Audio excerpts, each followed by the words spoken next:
নমস্কাৰ, এই মুহূৰ্তত আহি পৰিছে দিনটোৰ কেইবাটাও গুৰুত্বপূৰ্ণ খবৰ। আজি হৈছে ২৬ এপ্ৰিল। অসমৰ লগতে ভাৰতৰ বিভিন্ন প্ৰান্তৰ পৰা কেইবাটাও গুৰুত্বপূৰ্ণ খবৰ যুগুত কৰা হৈছে। তাৰে ভিতৰত প্ৰথমটো খবৰেই হৈছে এটা ব্ৰেকিং নিউজ, কিয়নো দেশত সম্পূৰ্ণৰূপে বন্ধ হৈ পৰিল পেটিএম পেমেণ্টছ বেংক।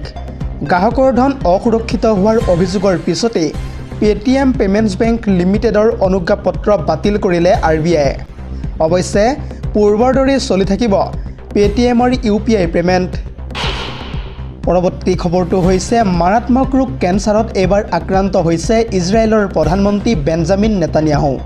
তথ্য অনুসৰি গোপনে ৰখা হৈছিল নেতানিয়াহুৰ কেঞ্চাৰত আক্ৰান্ত হোৱাৰ কথা। যিহেতু বেঞ্জামিন নেতানিয়াহুৰ নিৰ্দেশতে গাজাত হাজাৰ হাজাৰ মুছলমানক হত্যা কৰা হৈছিল। কেৱল ইমানেই নহয়, এইগৰাকী বেঞ্জামিন নেতানিয়াহুৰ নিৰ্দেশতেই লেবাননতো শ শ মুছলমানক হত্যা কৰা হৈছিল। যোৱা ২০২৪ চনতেই নেতানিয়াহুৰ প্ৰষ্টেট কেঞ্চাৰ ধৰা পৰিছিল। ইজৰাইলৰ প্ৰধানমন্ত্ৰীৰ কাৰ্যালয়ে ইতিমধ্যে সদৰি কৰিছে এই তথ্য। আজিৰ আমাৰ পৰৱৰ্তী খবৰটো হৈছে ন্যায় প্ৰাপ্তিৰ দিশে এতিয়া অগ্ৰসৰ হৈছে মুখ্যমন্ত্ৰী হিমন্ত বিশ্ব শৰ্মাৰ পৰিয়াল। কিন্তু তাৰ বিপৰীতে এটা প্ৰশ্ন, ন্যায় পাবনে জুবিন গাৰ্গে? যিহেতু ইতিমধ্যে পৱন খেৰাৰ জামিন আবেদন নাকচ কৰা হৈছে। কিন্তু কি হ'ব শ্যামকানু মহন্তৰ জামিন আবেদন? যিহেতু এতিয়াও জুবিন গাৰ্গৰ ন্যায় বিচাৰি হাহাকাৰ কৰিছে জুবিনৰ পৰিয়ালৰ লগতে জুবিন গাৰ্গৰ অনুৰাগীসকলে। দৰ্শকসকল, আৰু বহুতো গুৰুত্বপূৰ্ণ খবৰ আছে। যদিহে আপুনি এতিয়ালৈকে এই ভিডিঅ'টোত লাইক কৰা নাই তেন্তে এতিয়াই লাইক কৰি দিয়ক, আৰু এনেধৰণৰ খবৰসমূহ প্ৰত্যেক দিনে পাই থাকিবৰ কাৰণে চেনেলটো ছাবস্ক্ৰাইব কৰি ভিডিঅ'টোত এটাকৈ লাইক কৰি দিব। পৰৱৰ্তী খবৰটো হৈছে ৰাজ্যৰ লাখ লাখ শিক্ষাৰ্থীলৈ এই মুহূৰ্তত লৈ আহিছোঁ এটা জৰুৰী খবৰ।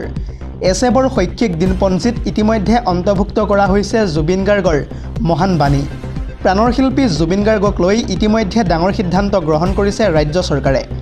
শৈক্ষিক দিনপঞ্জীত ১২ মাহত ১২টাকৈ নিৰ্বাচিত বাণী ইতিমধ্যে সন্নিৱিষ্ট কৰিছে এছেবে। আৰু এই সন্দৰ্ভত ইতিমধ্যে ৰাজ্যৰ প্ৰতিখন বিদ্যালয়লৈ গুৰুত্বপূৰ্ণ নিৰ্দেশনা জাৰি কৰিছে শিক্ষা পৰিষদে। আজিৰ আমাৰ পৰৱৰ্তী খবৰটো হৈছে আন এটা বহুতেই বেছি গুৰুত্বপূৰ্ণ খবৰ, কিয়নো ভিক্টৰ দাসে এইবাৰ থানাৰ ভিতৰতে সৰিয়হ ফুল দেখুৱাইছে আৰক্ষীক। লকআপৰ ভিতৰত বিয়েৰৰ বটল বিচাৰি আৰক্ষীক জ্বলা-কলা খুৱাইছে এতিয়া ভিক্টৰ দাসে। কেৱল ইমানেই নহয়, তদন্তকাৰী বিষয়াৰ চকুজুৰি দেখিবলৈ ধুনীয়া বুলি কৈ লকআপৰ ভিতৰৰ পৰাই জোকাইছে এতিয়া মহিলা আৰক্ষীক। আজিৰ আমাৰ পৰৱৰ্তী খবৰটো হৈছে আন এটা বহুতেই বেছি গুৰুত্বপূৰ্ণ খবৰ, কিয়নো যিকোনো মুহূৰ্তত বতৰে ধাৰণ কৰিব পাৰে কালৰূপ। ইতিমধ্যে ৰাজ্যৰ কেইবাখনো জিলাত বতৰ বিজ্ঞান কেন্দ্ৰই জাৰি কৰিছে এলাৰ্ট। আৰু এই সন্দৰ্ভত ২৬টাৰে ফুল স্ক্ৰীনৰ জৰিয়তে জনাই যাম সবিশেষ। পুনৰ জনাইছোঁ, সাৱধান, অহা ৩-৪ দিন ধৰি গুৱাহাটীত হ'ব মুষলধাৰ বৰষুণ। ইতিমধ্যে বতৰ বিজ্ঞান কেন্দ্ৰই আগবঢ়াইছে এই সন্দৰ্ভত গুৰুত্বপূৰ্ণ জাননী। বৰষুণৰ লগতে ধুমুহা বৰষুণৰো সম্ভাৱনা আছে বুলি ইতিমধ্যে ভৱিষ্যতবাণী কৰিছে বতৰ বিজ্ঞান কেন্দ্ৰই। গুৱাহাটীবাসীক সতৰ্ক হৈ থাকিবলৈ আহ্বান প্ৰদান ASDMৰ। আৰু যিকোনো সময়তে বতৰে পুনৰবাৰ ধাৰণ কৰিব পাৰে কালৰূপ। ৰাজ্যৰ কেইবাখনো জিলাত ইতিমধ্যে যিহেতু এলাৰ্ট জাৰি কৰিছে বতৰ বিজ্ঞান কেন্দ্ৰই।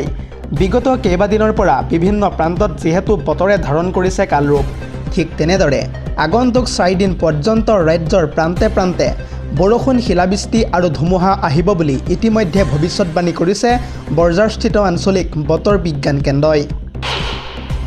আজিৰ আমাৰ পৰৱৰ্তী খবৰটো হৈছে আন এটা বহুতেই বেছি গুৰুত্বপূৰ্ণ খবৰ, কিয়নো পুনৰবাৰ জামিন বিচাৰি উচ্চতম ন্যায়ালয়ত দ্বাৰস্থ হ'ব কংগ্ৰেছ নেতা পৱন খেৰা। গুৱাহাটী উচ্চ ন্যায়ালয়ক প্ৰত্যাহ্বান জনাই উচ্চতম ন্যায়ালয়ৰ কাষ চাপিব এইবাৰ পৱন খেৰা। আহি থকা সোমবাৰে উচ্চতম ন্যায়ালয়ত দাখিল কৰিব পৱন খেৰাই জামিন আবেদন। উল্লেখযোগ্য যে যোৱা শুক্ৰবাৰে গুৱাহাটী উচ্চ ন্যায়ালয়ে নাকচ কৰিছিল পৱন খেৰাৰ জামিন। যিহেতু পৱন খেৰাই হিমন্ত বিশ্ব শৰ্মাৰ লগতে তেখেতৰ পত্নীৰ বিৰুদ্ধেও কেইবাটাও বিস্ফোৰক অভিযোগ উত্থাপিত কৰিছিল। আৰু এই সন্দৰ্ভত মুখ্যমন্ত্ৰীৰ পৰিয়ালে যিহেতু দাখিল কৰিছিল এজাহাৰ, আৰু সেই এজাহাৰৰ ভিত্তিতেই গুৱাহাটীৰ উচ্চ ন্যায়ালয়ৰ পিছত এইবাৰ উচ্চতম ন্যায়ালয়ত দ্বাৰস্থ হ'ব পৱন খেৰা। পৰৱৰ্তী খবৰটো হৈছে মধ্যপ্ৰাচ্যৰ যুদ্ধক লৈ আহি পৰিছে এটা ব্ৰেকিং নিউজ। কাৰণ ইতিমধ্যে উত্তপ্ত হৈ পৰিছে ইৰাণ সীমান্ত। ভাৰত অভিমুখী তেলৰ জাহাজ ইতিমধ্যে জব্দ কৰিছে ইৰাণে। আৰু সেই জাহাজত কিমানজন ভাৰতীয় নাবিক বন্দী হৈ আছে ফুল স্ক্ৰীনৰ জৰিয়তে জনাই যাম সবিশেষ। পুনৰ জনাইছোঁ, ভাৰত অভিমুখী তেলৰ জাহাজ ইতিমধ্যে জব্দ কৰিছে ইৰাণে। তথ্য অনুসৰি ইপামাইনন্দিছ নামৰ বাণিজ্যিক জাহাজখন জব্দ কৰিছে ইতিমধ্যে ইৰাণে। আৰু বিপদত পৰিছে ভাৰতীয় জীৱন আৰু উত্তেজনাৰ ইতিমধ্যে সৃষ্টি হৈছে নতুন ঢৌৰ। ইৰাণৰ জব্দ হোৱা সেই জাহাজত আছে ভাৰতীয় নৌ কৰ্মচাৰী। ভাৰত অভিমুখে গৈ থকা অৱস্থাতেই কৰা হৈছিল সেই জাহাজখনলৈ লক্ষ্য কৰি আক্ৰমণ। লগতে 21জন ক্ৰুৰ মাজত আছে সেই জাহাজখনত এজন ভাৰতীয় নাগৰিক। হৰমুজত আবদ্ধ হৈ পৰিছে 38 বছৰীয়া সঞ্জয় মাহাৰ। শ্ৰীগংগানগৰৰ বাসিন্দা সঞ্জয় মাহাৰ জাহাজখনৰ ভাইচ কেপ্টেইন বুলি ইতিমধ্যে জানিব পৰা গৈছে। আৰু তাৰ পিছতেই পৰিয়ালৰ মাজত লাগিছে ইতিমধ্যে হাহাকাৰ। আৰু পৰৱৰ্তী সময়ত চৰকাৰৰ হস্তক্ষেপৰ দাবী জনাইছে সঞ্জয়ৰ পৰিয়ালে। ইৰাণ ভাৰত কূটনৈতিক পৰিস্থিতিক লৈ ইতিমধ্যে নতুন চিন্তা কৰিছে চৰকাৰে।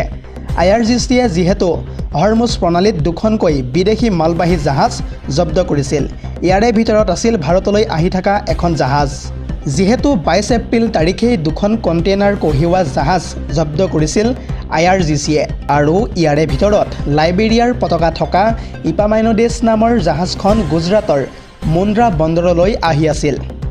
এটা জৰুৰী খবৰ জনাই আছোঁ এই মুহূৰ্তত। আৰু জাহাজ দুখন হৰমুজ প্ৰণালীৰ পাৰ হ'বলৈ চেষ্টা কৰাৰ সময়তে ইৰাণৰ উপকূলৰ দিশে লৈ যোৱা হয়। ইৰাণৰ মতে জাহাজ দুখনে নিয়ম উলংঘা কৰিছিল। আনহাতে এই কাৰ্যক আমেৰিকাই কৰা ইৰাণী জাহাজ জব্দ কৰাৰ প্ৰত্যুত্তৰ বুলি ইতিমধ্যে ধাৰণা কৰা হৈছে। লগতে জব্দ কৰা জাহাজ দুখনত প্ৰায় 22গৰাকী ভাৰতীয় নাবিক আবদ্ধ হৈ থকা বুলিও ইতিমধ্যে জানিব পৰা গৈছে। আৰু এই ঘটনাক কেন্দ্ৰ কৰি ইতিমধ্যে বৰ্তমান সাগৰীয় অঞ্চলত সৃষ্টি হৈছে তীব্ৰ উত্তেজনাৰ। তথ্য অনুসৰি আমেৰিকাৰ নেভি ডিষ্ট্ৰয়াৰ আৰু মেৰিন বাহিনীয়ে ইতিমধ্যে জব্দ কৰিছে 3খনকৈ জাহাজ। যোৱা এসপ্তাহৰ ভিতৰত ইৰাণৰ সৈতে জড়িত 3খন বাণিজ্যিক জাহাজ জব্দ কৰিছে হেনো আমেৰিকাই। তাৰে ভিতৰত প্ৰথমখন জাহাজ আছিল M/V টুস্কা। বাৰে বাৰে দিয়া সতৰ্কবাণী আওকাণ কৰাৰ পিছত মাৰ্কিন সেনাই সেই জাহাজখনলৈ লক্ষ্য কৰি কৰিছিল আক্ৰমণ। ইঞ্জিন ৰুমলৈ গুলীচালনা কৰি হেলিকপ্টাৰেৰে মেৰিন নামাই জাহাজখন কৰিছিল দখল। মাৰ্কিন জেনেৰেল ডেন কেইনৰ মতে 3খন জাহাজেৰে নাবিকসকল বৰ্তমান আমেৰিকাৰ জিম্মাতেই আছে। ভাৰতীয় মহাসাগৰ আৰু বংগোপসাগৰৰ পৰা M/T টাইফানিও ইতিমধ্যে জব্দ কৰিছে আমেৰিকাই। কেৱল ইমানেই নহয়, M/T মেজেষ্টিক এক্স নামৰ আন 2খন খাৰুৱা তেল পৰিবাহী টেংকাৰো আমেৰিকাই জব্দ কৰিছে বুলি জানিব পৰা গৈছে। শেহতীয়া খবৰ অনুসৰি এই পৰিস্থিতিত কোনো ভাৰতীয় নাগৰিক আঘাতপ্ৰাপ্ত হোৱা নাই। ভাৰত চৰকাৰে ইতিমধ্যে প্ৰদান কৰিছে পৰিস্থিতি নিৰীক্ষণ কৰাৰ আশ্বাস মুদ্ৰাৰ সংগ্ৰাম। আমেৰিকাৰ নৌ অৱৰোধত ইতিমধ্যে বন্দী হৈ পৰিছে বাণিজ্যিক জাহাজ। আৰু তাৰ পিছতেই ইতিমধ্যে উত্তপ্ত হৈ পৰিছে ইৰাণ সীমান্ত। পৰৱৰ্তী খবৰটো হৈছে আন এটা বহুতেই বেছি গুৰুত্বপূৰ্ণ খবৰ, কিয়নো মুছলমান মহিলাসকলে প্ৰৱেশ কৰিব পাৰে মছজিদত। নামাজ পঢ়াত কোনো বাধা নাই মুছলমান মহিলাসকলৰ। সুপ্ৰিম কোৰ্টত এই কথা জনাইছে ইতিমধ্যে মুছলিম পাৰ্চনেল ল' বৰ্ডে। মুছলিম পাৰ্চনেল ল' বৰ্ডৰ অধিবক্তাই এই সন্দৰ্ভত আগবঢ়াইছে ইতিমধ্যে যুক্তি। পুনৰ জনাইছোঁ, মছজিদত মুছলমান মহিলাই নামাজ পঢ়াত কোনো বাধা নাই। সুপ্ৰিম কোৰ্টত ইতিমধ্যে এই কথা জনাইছে মুছলিম পাৰ্চনেল ল' বৰ্ডে। মুছলমান মহিলাসকলে প্ৰৱেশ কৰিব পাৰে মছজিদত, কিন্তু মূল দুৱাৰেৰে মহিলাসকলে মছজিদত প্ৰৱেশ কৰিব নোৱাৰে। মছজিদত নামাজৰ পৰিৱৰ্তে মহিলাই ঘৰতে নামাজ পঢ়াত সুবিধাজনক হয়, কাৰণ মহিলাই ঘৰত নামাজ আদায় কৰিলে শিশুসকলৰো যত্ন ল'ব পাৰে। এনেদৰে মুছলিম পাৰ্চনেল ল' বৰ্ডৰ অধিবক্তাই সুপ্ৰিম কোৰ্টত আগবঢ়াইছে যুক্তি। সবৰীমালা মছজিদৰ গোচৰক লৈ উচ্চতম ন্যায়ালয়ত কেইটিমান মুহূৰ্তৰ পূৰ্বে যিহেতু হৈছিল শুনানি, আৰু সেই শুনানিৰ অন্তত মুছলিম পাৰ্চনেল ল' বৰ্ডৰ অধিবক্তাই সুপ্ৰিম কোৰ্টত ইতিমধ্যে আগবঢ়াইছে এনেদৰে যুক্তি। News desk report, ZD news.